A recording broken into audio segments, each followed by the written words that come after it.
దీక్ష స్వభావంతో ధ్యాన స్వభావమై వెదకే వారికంతా కనబడు దీపము యేసురాజు మాటలే వినుట ధన్యము.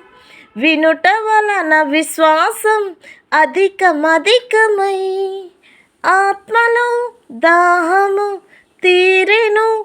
రండి ఆనందం ఆనందం హల్లెలూయా.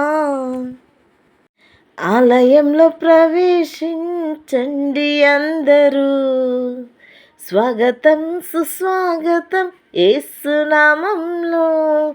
మీ బ్రతుకులో పాపమా కలతలా, మీ హృదయంలో బాధల కన్నీరా, మీ కన్నీరంతా తుడిచివేయు రాజు యేసు కోసం. ఆలయంలో ప్రవేశించండి అందరూ, స్వాగతం సుస్వాగతం యేసు నామంలో.